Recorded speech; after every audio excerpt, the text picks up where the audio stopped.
So I've made over $30 million on the platform of YouTube. And in doing so, I've learned something about human psychology that 97% of business owners, marketers, entrepreneurs never ever learn. And so in today's video, I'm gonna walk through what those 14 or 15 lessons actually are and how all of these lessons can be implemented in your business so that you can just make more money. Now, what are we actually gonna cover in this video? I'm gonna talk about what actually makes someone a buyer versus a viewer, why packaging matters way more than people would expect, the one thing that AI just can't take away from you no matter what, and the whole reason why this consulting info product economy even exists, because in the age of AI, where really every single answer you could possibly want is just one prompt away, there's actually one very distinct reason why this industry in particular is going to continue to thrive. And it's definitely not what you would expect, because until I discovered this perspective, I honestly thought that we were all doomed. So without further ado, let's jump right into this. Now, this will probably be a slightly different video because I'm really just going to read off these 15 bullet points that I have and explain all of these principles that I've learned, again, after generating $30 million on YouTube, because it's revealed way more than I would have anticipated about human psychology and how buyer psychology actually functions. So let's start with the most foundational element, which is why does someone buy from YouTube more than any other platform? Because it has to do with one really specific thing known as a parasocial relationship or parasocial trust. Now, we all know that in this economy, intellectuality and intellect is no longer the scarce resource. The scarce resource is trust, because information is abundant, opportunity is abundant, money is abundant, but there is one thing that is gravely scarce, and that is trust. And YouTube, more than any other platform, is able to overcome this trust recession. Now, the reason it's able to do that is because most brains are still very primitive. If you see someone face to face, you implicitly trust them because that's how your brain was wired for the last 200,000 years. And your brain actually can't differentiate between seeing someone in real life and seeing someone on a computer screen. That's why YouTube becomes so powerful, because when you watch someone for an hour a month, well, if you've watched them for 6 months, you've now spent 6 hours face to face, as far as your brain is concerned, with that person. And so, of course, you're gonna implicitly trust them. So, for example, 63% of Gen Z trust influencer recommendations more than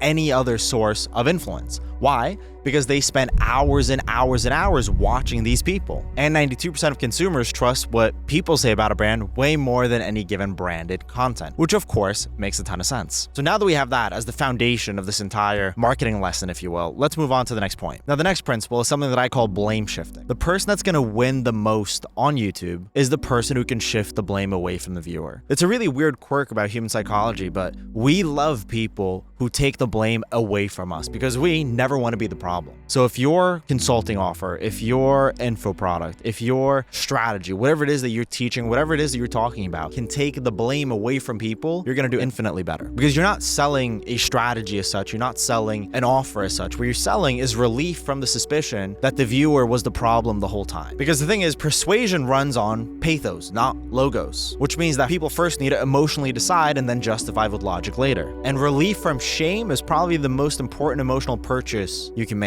So any information just becomes a post hoc justification. Now, the other thing that's part and parcel of blame shifting is actually having someone to shift the blame onto, i.e. what's known as a common enemy. People love two things. Number one, not taking responsibility. Number two, blaming someone else. Now, someone else doesn't have to be some overarching conspiratorial group that's plotting against your success. It could be something as simple as rising ad costs, or it could be something as conspiratorial as the government not wanting you to have freedom for any given reason, right? It doesn't matter who the common enemy is. It just matters that there is one. So when you're presenting whatever value it is that you present on your YouTube channel, don't think of it just as a step-by-step guide on how to do XYZ, but in that step-by-step guide, you want to absolve your viewer of any blame whatsoever.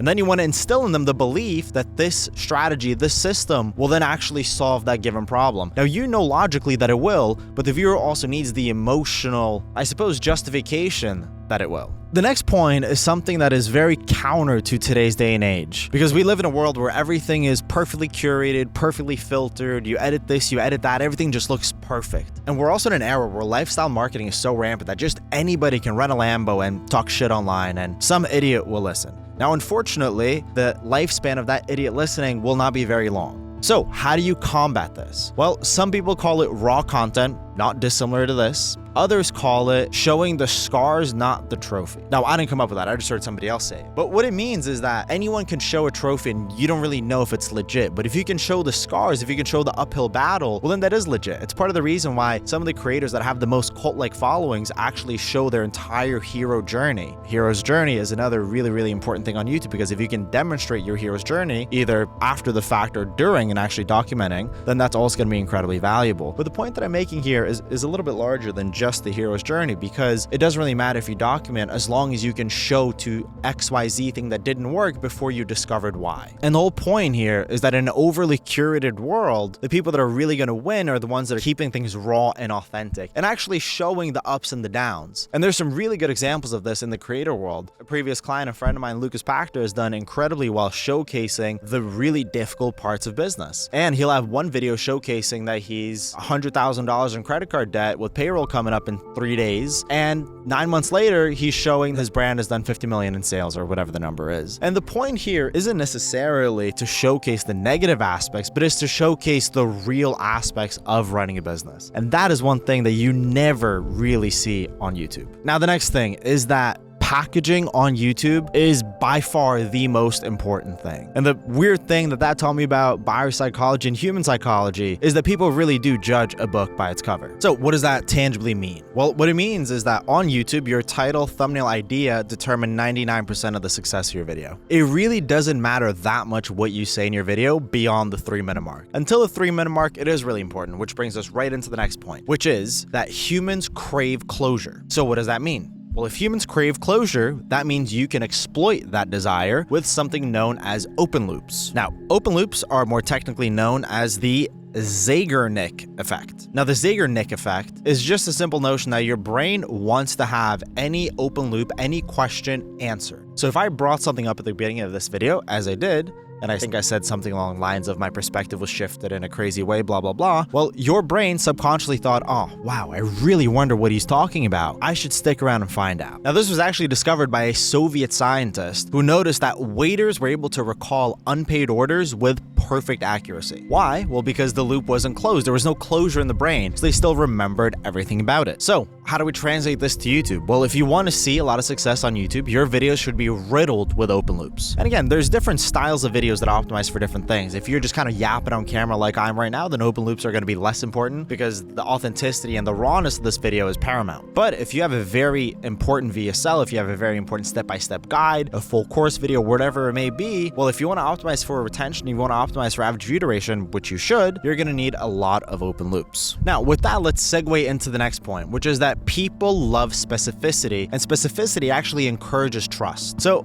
I already noted that we are in an overly curated environment when people claim X when they've only done Y. And one of the things that people are very cautious of on YouTube, and especially when they're buying, is has this person really done what they're claiming to have done? Now, a really simple way to combat this in your title and in any sort of claim you make on YouTube is actually being overly specific. So instead of saying, I made $40,000 in 7 days, you can say, I made $41,397 in 7 days. Why? Well, because that specificity, that specific number actually lends itself to your credibility. People are more inclined to believe you whenever you say something specific. Now, this is also a pattern interrupt, and this is also known as the von Restorff effect, which states that a precise, irregular figure interrupts the gray wash of vague prose and becomes memorable because it stands out. A specific number is also just easier for your brain to actually imagine intellectually. So instead of saying that you made 100,000, say 104,395. Instead of saying you made $1 million,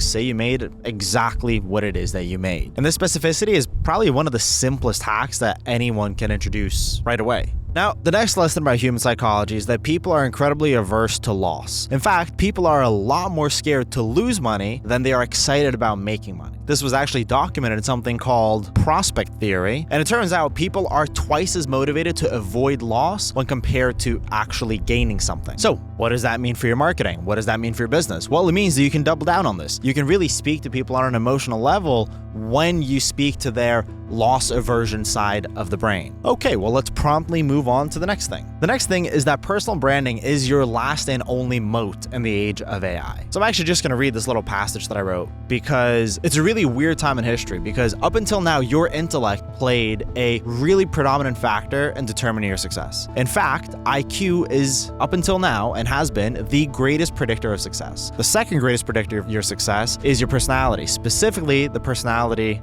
trait conscientiousness. So if you want to predict who's going to be successful in life, financially specifically, you're best off betting on the smartest guy and the most conscientious guy. Now, that is probably going to change now, because anyone can now access intelligence. Anyone can now prompt an LLM and get a technically perfect answer in literally seconds. So, what does that mean? What's the one thing that AI can't take away from you? What's the one thing that AI can't change? Well, it's you, right? So you are now your most important moat, because every one person is different, and leveraging your differences, leveraging your aura, if you will, your unique set of skills is the most important thing you can do in now separating yourself from the crowd. In an age where skills have become commoditized, where intelligence has become commoditized, where information has always been commoditized, your personal brand is really the only thing you can use to differentiate yourself. And that's why I'm making this video. That's why all of this is so important, because a personal brand, whether big or small, is the most important thing you can spend your time on in 2026. And that has only become more true as AI becomes even more intelligent. Because I can promise you one thing, AI might get better than humans at virtually everything, but the one thing that it will never be able to do is actually speak to a person, because it has no identity, it has no soul, nor does it have any substance to it. So that is really the only thing that you can do to protect yourself against AI in this industry. Now, a really unfortunate lesson that I've learned about human psychology after making 30 million bucks on YouTube is that most people actually don't have what it takes. And it's not because they're dumb, it's not because they're ugly, it's not because they're weird, it's not because they're not well spoken, it's not because of any of these things. It's just because they give up. People are really prone to giving up. And it probably has something to do with that innate loss aversion that we have. But anyway, in saying that, when you are building a personal brand, there really is only one metric that matters, and that is getting content out and being completely detached from the outcome. Now, the converse of that is also true. People are incredibly attached to outcomes. So if your offer, if your business can give an attached outcome and guarantee it, your offer will do much better. Now, the two last points kind of go hand in hand, and they reveal something about human psychology that I referenced earlier in the video, which has just completely changed the way that I think about everything, honestly. And that's the following. Information, as we know, was never the limiting factor, nor was information the product. Application was also not the product, because plenty of different people can apply information. What was actually the product was liability. And I read this article on Twitter, which changed my perspective on this. I'm going to link it below because it's a phenomenal article, because it posits that the product in this new AI economy is twofold. It's belief and it's liability. Now, the belief part is kind of what I've substituted into my reading of this article, but belief in that a person can help, belief in that a system works, belief in that you, whoever you are, can actually achieve what it is you want to achieve. And having someone believe in you is probably the most pivotal part of your success. And that's the one thing that AI also can't do. AI can't make you believe in yourself. Somebody else can make you believe in yourself. AI can't hold you accountable. Somebody else can hold you accountable. So that's honestly a really, really important part about all of this and making money online and this entire industry that we're all in. It's the fact that you're not selling information, you're not even really selling an outcome, but you're selling the ability to help somebody as a figure of authority who has done X, Y, and Z, and then you're selling the liability of what happens if you can't. So let me actually just touch upon some of what that article said. The mechanism is the oldest transaction here, substitution. A broker, a doctor, a lawyer, a priest, a consultant, none of them sell information. The information is free. It always was. What they sell is absorption, taking on the casual weight of a decision you cannot carry alone. You don't pay the broker for the comms. You can pull those yourself. You pay him to look you in the eye and say, buy it. So the weight of being wrong is no longer yours to hold alone. He hands you a signature in exchange for the fear. The executive doesn't pay $8 million for a strategy deck. He pays so that when it fails, he can say, McKinsey told us to do it, and have that sentence be a complete defense. The blessing isn't decoration. The blessing is the whole product. And this is the one thing that AI structurally cannot touch. Not because the machine isn't smart enough, but because liability requires something to lose and the machine has nothing. No home, no child, no reputation, no license to revoke, no skin at stake, no throat to choke. You can sue its parent company for a rounding error. You cannot make it suffer the consequences of being wrong. And suffering the consequences is the entire product. AI commodifies the work. It does not commodify the blame. So the final takeaway after making 30 million bucks on YouTube is that people want to have somebody to blame. That's it. I'll see you in the next one.